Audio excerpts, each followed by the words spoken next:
दोस्तों जरा सोचो, आप गेम खेल रहे हो या इंपॉर्टेंट फाइल सेव कर रहे हो और उसी वक्त जो है लाइट चली जाती है तो क्या होगा। सडनली पावर कट से सिर्फ गेम प्रोग्रेस ही नहीं रुकता, कभी कभी एसएसडी पे इनकम्प्लीट राइट हो जाता है, फाइल करप्ट हो जाती है या विंडोज अपडेट बीच में ही रुक जाता है जो बाद में कभी लेता ही नहीं, वो अपडेट हो ही नहीं पाता। आज मैं आपको बताऊंगा बजट गेमिंग पीसी के लिए यूपीएस कैसे चूज करें, कौन सा लेना चाहिए ताकि डाटा करप्शन से आप बच सको और सिस्टम आपका सेफ रहे। वीए rating, voltage, sine wave, AVR सब कुछ बिल्कुल सिंपल लैंग्वेज में हम लोग समझेंगे। लास्ट तक देखो, एंड में मैं क्लियर रिकमेंडेशन भी दूंगा कि आपके लिए कौन सा यूपीएस सही रहने वाला है। वीडियो बहुत इंफॉर्मेटिव होने वाली है, बस लाइक करके हमें सपोर्ट करते रहें और पहली बार चैनल पर हैं तो चैनल को सब्सक्राइब करें क्योंकि इस तरह की तमाम वीडियोस हम लोग लेकर के आते रहते हैं। आइए दोस्तों समझते हैं सबसे पहले यूपीएस क्यों जरूरी है गेमिंग पीसी के लिए। आइए समझते हैं पावर कट अचानक होने से क्या क्या होगा, पहले समझते हैं। पावर कट अचानक अगर होता है तो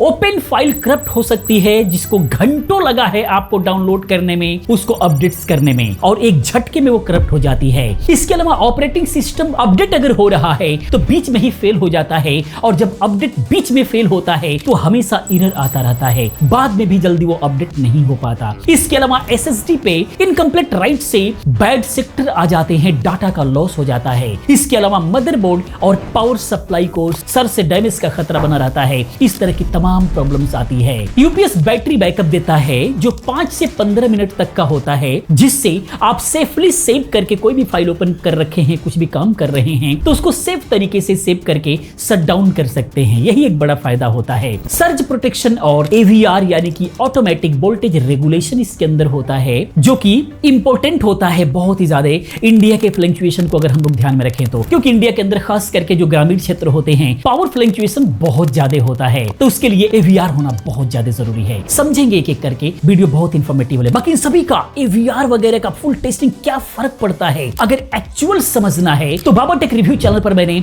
बिल्कुल प्रैक्टिकल वीडियो टेस्टिंग करा करके मैंने दे रखा है। बहुत ही पावरफुल वीडियो है, आप जाकर के देख सकते हैं। आइए आगे समझते हैं। तो यहाँ पर अगर हम लोग यूपीएस लेने की बात करें तो जब भी हम लोग जाते हैं तो वहां पर वीए और वाट्स ये दो चीजें दिखती हैं और यहीं पर बड़ा कंफ्यूजन होता है। यूपीएस पे दो नंबर होते हैं जैसे कि वीए और वाट। वीए का मतलब होता है अपेरेंट पावर, वाट का मतलब होता है एक्चुअल यूजेबल पावर कि कितना आप यूज करने वाले हो। बजट यूपीएस के अंदर पावर फैक्टर 0.6 होता है, इसीलिए 1000 वीए का मतलब होता है मात्र 600 वाट ही वो लोड ले पाएगा। यहां पर एग्जांपल से अगर हम लोग समझें तो बजट गेमिंग पीसी मान लीजिए RTX 4060 लगा हुआ है, i5 वाला पीसी या फिर Ryzen 5 वाला पीसी है, तो सिस्टम ड्रॉ अंडर लोड की बात करें तो यहां पर 350 वाट से लेकर के 500 वाट तक जो है वो लोड लेगा। अगर मॉनिटर प्लस राउटर भी ऐड कर देते हैं तो 400 वाट से लेकर के 550 वाट तक वो जाएगा। इसीलिए मिनिमम 1000 VA यानी कि 600 वाट वाला जो है यूपीएस चाहिए अगर आप बेसिक गेमिंग के लिए पीसी ले रखे हैं तो। ये जो कॉन्फ़िगरेशन मैंने बताया उसके साथ में अगर आपने पीसी बिल्ड कर रखा है तो। बाकी 600 से 800 VA वाले जो यूपीएस आते हैं ये ऑफिस यूपीएस होते हैं जो कि बिल्कुल बेसिक काम करने के लिए, जो विदाउट जीपीयू के साथ में जो पीसी होते हैं उनके लिए ये होता है।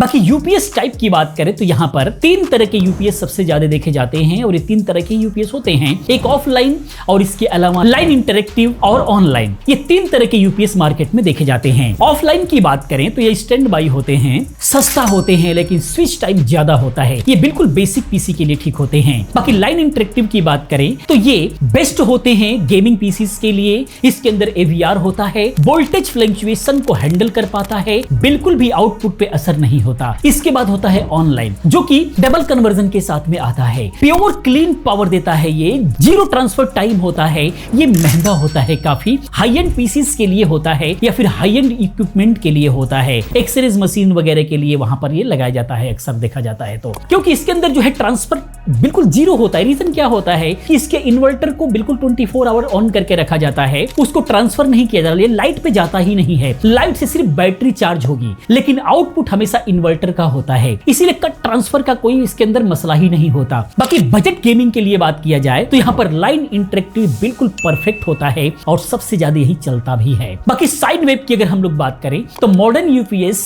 जितने भी होते हैं इंटरैक्टिव PFC यूज करते हैं, यानी सिमुलेटेड साइन वेव से प्रॉब्लम हो सकती है। प्योर साइन वेव बेटर होता है, लेकिन बजट के अंदर लाइन इंटरैक्टिव सिमुलेटेड भी चल जाता है। अगर क्वालिटी ब्रांडेड हो तो, अगर ब्रांडेड अच्छा यूपीएस ले रखे हैं तो लाइन इंटरैक्टिव सिमुलेटेड भी चल जाता है, कोई दिक्कत नहीं है। यहां पर बात करते हैं कि बजट रिकमेंडेशन 2026 के हिसाब से क्या क्या अवेलेबल है, क्या क्या हो सकता है, क्या आपको यूज करना चाहिए। तो यहां पर एंट्री बजट लेवल की अगर हम लोग बात करें, 4 से 6 हजार रुपए अगर आपके पास में है, इसके अंदर चाहिए तो आप आर्टिस का PS1000 इको ले सकते हैं, या फिर 1000 VA वाला सिमिलर कोई भी उठा सकते हैं अच्छे ब्रांड में, या फिर साइबर पावर का UT1200E ले सकते हैं, ये भी बहुत अच्छा यूपीएस है। बाकी सेम मिड ऑप्शन की बात करें, 7 से 9 हजार रुपए का अगर आपका बजट है तो उस कंडीशन में APC black UPS BX 1100C-IN ले सकते हैं।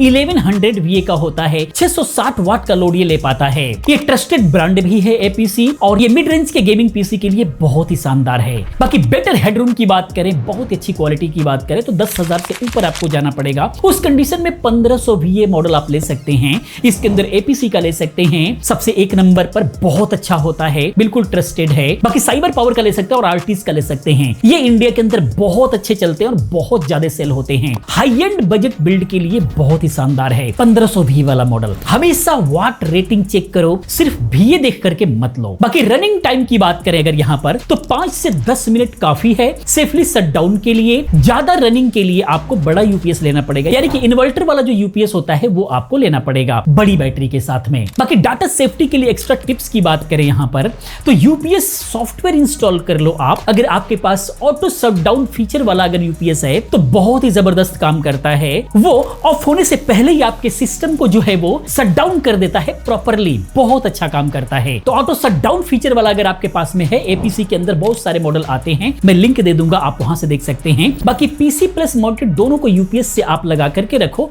ताकि लाइट जाती है तो आप प्रॉपर तरीके से सेव करके आप जो है सिस्टम को ऑफ कर सकते हो। बाकी राउटर के लिए अलग से छोटा यूपीएस आता है, आप उसको लगा सकते हो। बाकी बैटरी हर 2 से 3 साल के बाद जो है चेंज करते रहो, इतनी ही इसकी लाइफ होती है। बाकी ओवरलोड मत रखो, हमेशा 70 to 80% लोड तक रखो, इसकी लाइफ भी बनी रहेगी। और जो स्विचिंग का टाइम होता है उससे आपका पीसी रिस्टार्ट भी नहीं मारेगा। कंक्लूजन क्या निकल करके आया, तो बजट गेमिंग पीसी के लिए 1000 से लेकर के 1500 VA line interactive UPS best choice हो सकता है। मैंने लिंक दे रखा है, आपको फ्लिपकार्ट का लिंक यहाँ पर भी प्रोडक्ट पर दिखाई देगा, और अमेज़न के लिए आपको डिस्क्रिप्शन में जाना होगा। यहाँ के लिए बेस्ट मॉडल की बात करें तो APC BX 1100-IN वाला ले सकते हो, या फिर आर्टिस का, या फिर साइबर पावर का 1000 VA रिंग से आप स्टार्ट कर सकते हो। बहुत सारे मॉडल मिल जाएंगे। बाकी वाटेज मैच करना ये सबसे ज्यादा इंपॉर्टेंट है। आपका पीसी कितने वाट का है और करंट पावर कट प्रॉब्लम कैसी है आपके यहाँ, कमेंट में बताओ। मैं स्पेसिफिक मॉडल आपके लिए सजेस्ट करने की कोशिश करूंगा। वीडियो यूजफुल लगी है तो प्लीज लाइक करो,